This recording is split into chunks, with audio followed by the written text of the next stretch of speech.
ओम श्री परमात्मने नमः। यथार्थ गीता अध्याय 10 श्लोक 20 और 21।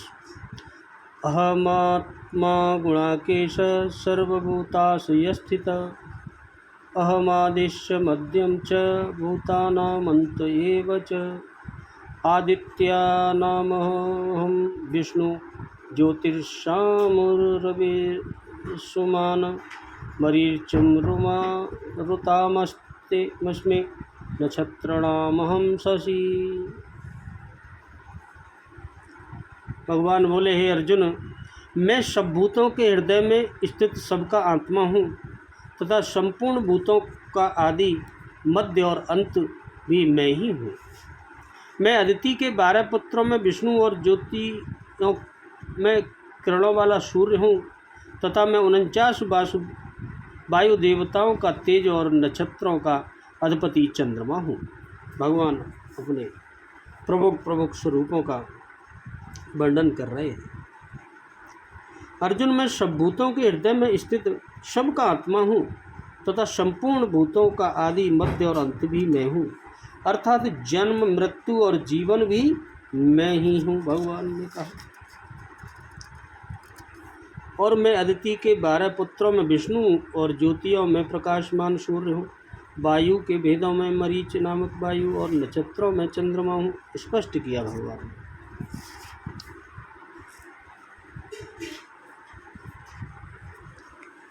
गुणाकेश संबोधन का क्या भाव है?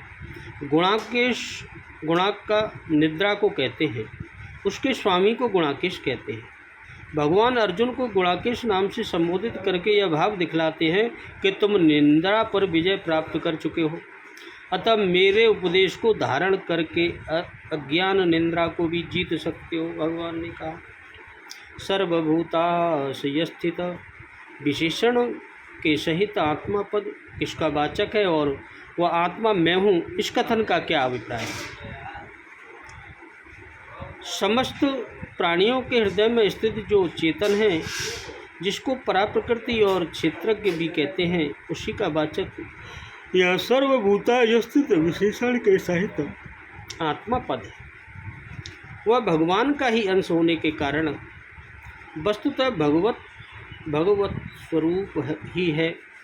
इसीलिए भगवान ने कहा है कि वह आत्मा मैं हूँ। भूता नाम पद किसका वाचक है और उनका आदि मध्य और अंत में हूँ, इस कथन का क्या भाव है? चराचर समस्त देहधारी प्राणियों का वाचक यहाँ भूता नाम पद है। समस्त प्राणियों का सृजन पालन और श्रृंगार भगवान से ही होता है। सब प्राणी भगवान से ही उत्पन्न होते हैं, उन्हीं में स्थित हैं और प्रलय काल में भी उन्हीं में लीन होते हैं। भगवान ही सबके मूल कारण और आधार हैं। यही भाव दिखलाने के लिए भगवान ने अपने को उन सब का आदि मध्य और अंत बताया है। सब अधिकारियों द्वारा समस्त जगत का संचालन और पालन हो रहा है। यहाँ यही अध्याय में जो विभूति वर्णन है वह बहुत अंश में इसलिए मिलता जुलता है। यह आदित्य शब्द किनका वाचक है और उनमें विष्णु में हूँ, इस कथन का क्या भाव? अदिति के धाता मित्र अर्यमा, शक्र, वरुण, अंश, भग, विवस्वान, भूषा, सविता, त्वष्टा और विष्णु नामक 12 पुत्रों को 12 आदित्य कहते हैं। इनमें जो विष्णु हैं वे इन सबके राजा हैं और अन्य सब से श्रेष्ठ है। इसीलिए भगवान ने विष्णु को अपना स्वरूप बतलाया है। ज्योतियों में किरणों वाला सूर्य में हूँ, इसका क्या भाव है? जैसे सूर्य, चंद्रमा, तारे, बिजली और अग्नि आदि जितने भी प्रकाशमान पदार्थ हैं, उन सब में सूर्य प्रधान है। इसीलिए भगवान ने समस्त ज्योतियों में सूर्य को अपना स्वरूप बतलाया है। वायुदेव ताओं का मरीच शब्द तेज में हूँ, इसका क्या भाव है?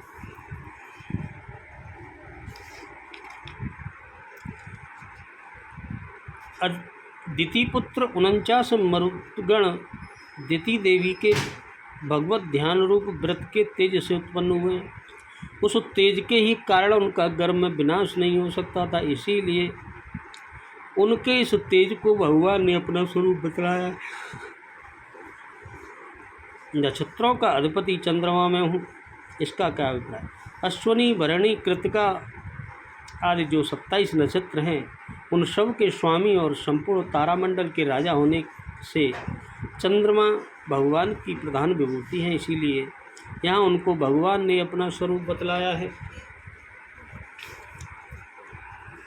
जैसे 49 मरुतों के नाम में मरीचि नाम कहीं भी नहीं मिला है, तब मरीचि को मरुत न मानकर समस्त मरुत गणों का तेज या किरणय माना गया है।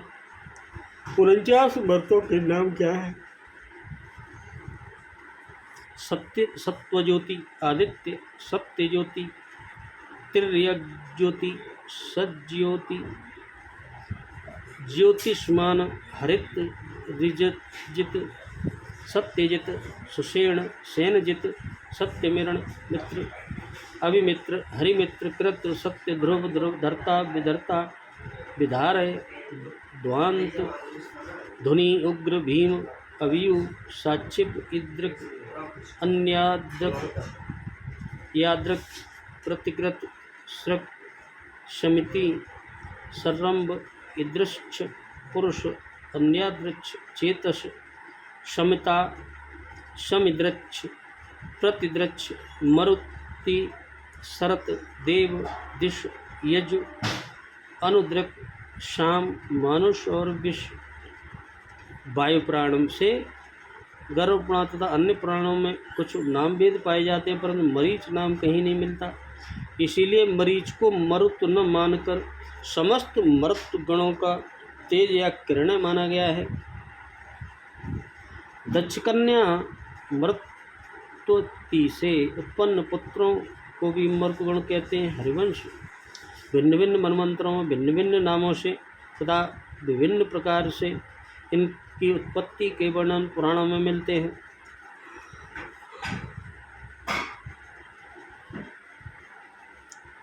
दाता मित्रो वैर्यमा शक्रो वरुणस्त्वं त्वंश एव च भगो विश्वान् पूजा च सविता दशमस्तथा एकादशस्तथा चतुष्टा द्वादशो विष्णुरुच्यते जगन्यजस्तु सर्वेषा मादित्यानां गुणाधिक।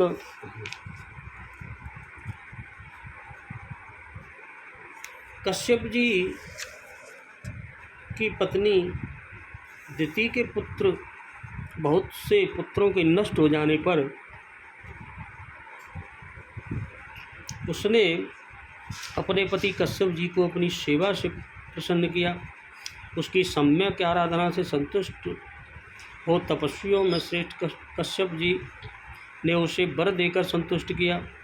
उस समय उसने इंद्र के वध करने में समर्थ एक अति तेजस्वी पुत्र का वर मांगा। मुनिश्रेष्ठ कश्यप जी ने उसे अभीष्ट वर दिया और उस अति उग्र वर को देते हुए उससे बोले, यदि तुम नित्य भगवान के ध्यान में तत्पर रहकर अपने गर्भ को पवित्रता और संयम के साथ 100 वर्ष तक धारण कर सकोगे तो तुम्हारा पुत्र इंद्र को मानने वाला होगा। उस गर्भ को अपने वध का कारण जान देवराज इंद्र भी विनयपूर्वक दिति की सेवा करने के लिए आ गए। उसकी पवित्रता में कभी बाधा हो तो हम कुछ कर सकें, इसी प्रतीक्षा में इंद्र वहाँ हर समय उपस्थित रहने लगे। अंत में 100 वर्ष में जब कुछ न ही कम रहे थे तब एक दिन दिति बिना ही चरण शुद्ध किए अपने बिछौने पर लेट गई। उसी समय निद्रा ने उसे घेर लिया। तब इंद्र मौका पाकर हाथ में वज्र लेकर उसकी कोख में प्रवेश कर गए और उन्होंने उस महागर्भ के 7 टुकड़े कर डाले। इस प्रकार वज्र से पीड़ित होने से वह गर्भ जोर जोर से रोने लगा। इंद्र ने उसे पुनः पुनः कहा कि मत रो, किंतु जब वह गर्भ 7 भागों में विभाजित होकर भी न मरा तो इंद्र ने अत्यंत कुपित हो फिर एक एक के 7 टुकड़े कर डाले। इस प्रकार 1 से 49 होकर भी वे जीवित ही रहे।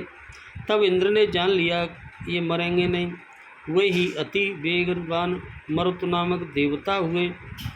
इंद्र ने जो उनसे कहा था कि माँ रोदी इसलिए वे मरु कहलाए। विष्णु पुराण प्रथम अंश के अध्याय में मिलता है यह वर्णन। बोलो राधे राधे, जय जय श्री कृष्ण।